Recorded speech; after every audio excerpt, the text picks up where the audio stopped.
Consulting के CEO Ajay Srivastava जुड़े हैं हमारे साथ। Ajay ji, good morning.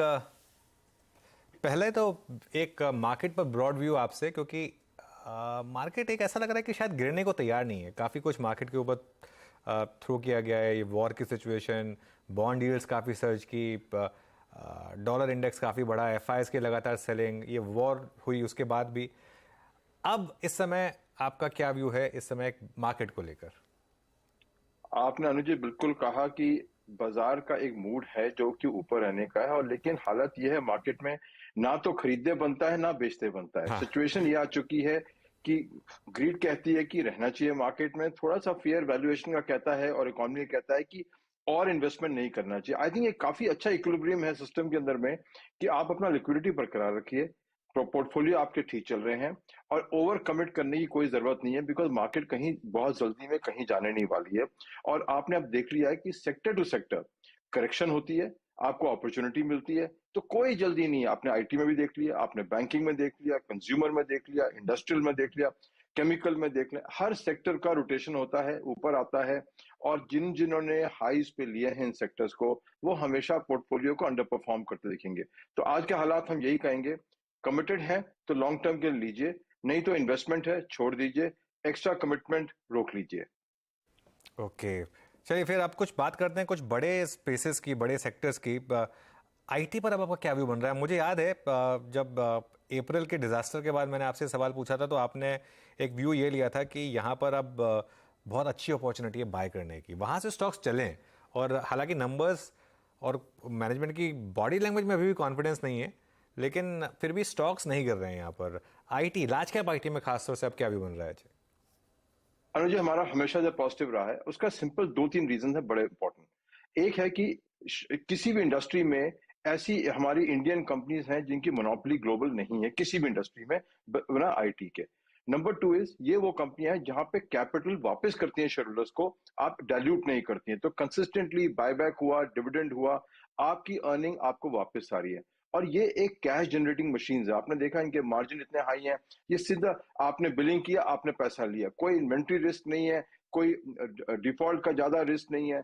तो उसको मद्दे लेते हुए इससे अच्छी इंडस्ट्री शायद, और मोस्ट क्रिटिकल इंडस्ट्री है दुनिया में, बैंक कहीं नहीं जा सकती है, रिटेल कंपनी कहीं नहीं जा सकती है, और टेक्नोलॉजी बदलती रहेगी, एआई आएगी तो नई अपॉर्चुनिटी आएंगी।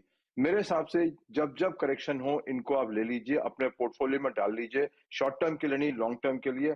और बेनिफिट देखिए, आप अगर अनुज जी पिछले 4-5 साल में देखेंगे, बायबैक, डिविडेंड और शेयर प्राइस को देख के, आई थिंक ये बेस्ट सेक्टर रहा है इंडियन इकोनॉमी का, और हमें उम्मीद है अगले 5 सालों में भी ये बेस्ट रहेगा। खासकर गवर्नेंस कोई इशू नहीं है, 85 to 90% पे आउट होता है आपके पास में, कस्टमर अमेरिका में है, रुपी डॉलर का तो पैरिटी नीचे जाना ही जाना है, अपने 70 रुपए से 84 रुपए हो गया, 84 से 100 रुपए हो जाएगा अगले 3-4 साल में।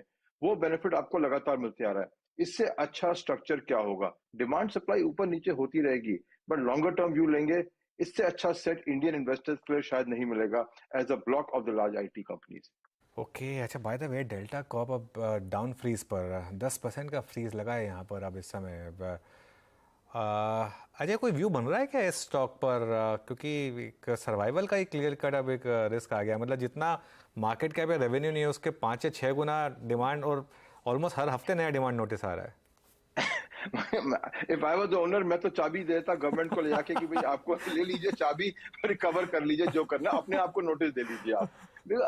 21,000 करोड़, इट्स अ जो दिस, बट यू नो अनुज जी, ये पॉइंट है, this is a problem of the any company in India today, when people से कैपेक्स नहीं होता, ये नहीं होता कि अगर एक तरीके से रेगुलेटरी बहाव आता है तो वो कहां तक ले जाता है कंपनी को। आपने देख लिया, अच्छी बड़ी कंपनी थी, कैसीनो चलाती थी गोवा में, तो, उसके साथ में जीएसटी करके, रिट्रोस्पेक्टिव इफेक्ट करके आपने क्या कर दिया। ये एक रिस्क मजाक में हम ले लें डेल्टा को, बिकॉज बेचारा, बट शेयर होल्डर्स के लिए मजाक नहीं होगा शायद, बट द फैक्ट इज कि ये रेगुलेटरी फ्रेमवर्क ये इकोनॉमी के लिए और इन्वेस्टमेंट के लिए ठीक नहीं है।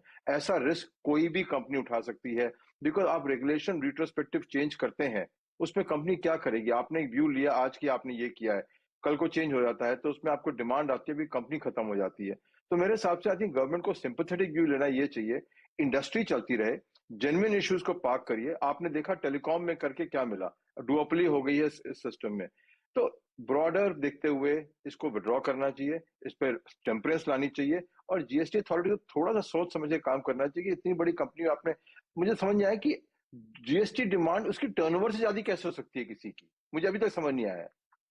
वही सबसे बड़ी पहेली है इनफैक्ट इस टाइम की या फिर इस साल की। अ, अच्छा, बैंकों पर आते हैं। Ajay, good morning. Good specially morning. सरकारी बैंक, क्योंकि आपको याद होगा पिछले हफ्ते ही वो फ्राइडे को जो यूबीएस की रिपोर्ट आई तो एक शॉक लगा, और उस रिपोर्ट में ये उल्लेख किया हुआ था कि शायद यहाँ पर हायर डिफॉल्ट्स आते हुए दिखाई देंगे। अब तक के जो नंबर्स हमने देखे हैं, एसेट क्वालिटी में सुधार देखने को मिला था।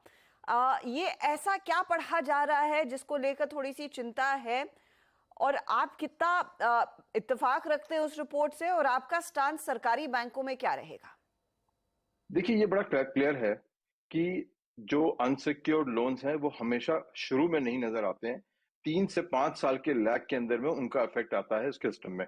पहली बार आप लोन लेते हो, पहली कुछ इंस्टॉलमेंट आप जरूर दे देते हैं, दूसरी इंस्टॉलमेंट आप अगर नहीं भी दे पा रहे हैं कहीं और से लोन लेकर देते हैं, बट 2-3 साल के बाद में जो अनएम्प्लॉयमेंट है, लोअर एम्प्लॉयमेंट है, एक्सेसिव इंटरेस्ट रेट का खर्चा है, वो सब मिला के जब आता है तो इम्पैक्ट 2-3 साल आता है, तो ये कॉग्निजेंस हमको लेना चाहिए। प्रॉब्लम अनसिक्योर्ड लोन्स की नहीं है, प्रॉब्लम ये भी है कि मिक्स बैंक का चेंज होते जा रहा है लगातार। आपने कॉर्पोरेट लोन तो ऑलमोस्ट, सिक्योर्ड लोन तो ऑलमोस्ट जीरो करते जा रहे हैं, अनसिक्योर्ड लोन्स के ऊपर में आप फोकस करते जा रहे हैं। रिस्क बहुत रियल है, मैं ये नहीं कहूंगा इमीडिएट रिस्क है, 2 साल बाद ये रिस्क आपको नजर आता आएगा, जैसे मुद्रा लोन देखेंगे वही आएगा रिस्क। इसमें 2 साल बाद में कुछ बैंकों में बहुत जबरदस्त रिस्क आएगा, और खासकर नेशनलाइज बैंक, बिकॉज उनका collection apparatus is not as strong की जैसे प्राइवेट बैंक का है, कि फ्लेक्सिबिलिटी है, सेटल कर लेते हैं आके आपके साथ में, जो भी हम सुनते हैं मार्केट में कि कलेक्शन एजेंट आता है सेटल करता है वगैरह, वो फ्लेक्सिबिलिटी नहीं है पीएसयू बैंक के पास में। Having said that, I think जो वैल्यूएशन है पीएसयू बैंक की आज भी इतनी लो है कि आई थिंक ये शॉक एब्जॉर्ब कर लेंगी, और जो भी सरकार आएगी मेरे हिसाब से अब की बार प्राइवेटाइजेशन निश्चित है बैंकों का, क्योंकि अगर ये विंडो में नहीं किया तो वैल्यू खत्म हो जाएगी। तो उस हिसाब से मेरे हिसाब से अभी भी स्टेबल है, अभी भी 1-2 साल का विंडो है, और प्राइवेटाइजेशन आएगी, रिटर्न अच्छे आएंगे। तो सेम स्टोरी बाकी पीएसयू में भी है कि अगला जो 5 साल आएगा सरकार का, आई थिंक वो प्राइवेटाइजेशन का आएगा। उस हिसाब से पीएसयू बैंक्स में आई थिंक सेफ्टी है कि आपको 1-2 साल में प्रॉब्लम नहीं आएगी, तीसरे चौथे साल में आएगी, पर तब का तब देखेंगे। तो सेफ्टी डेफिनेटली है। अच्छा, क्योंकि हम पीएसयू बैंकों की बात करें, एक और पीएसयू पॉकेट पर मैं आपकी राय लेना चाहती हूँ।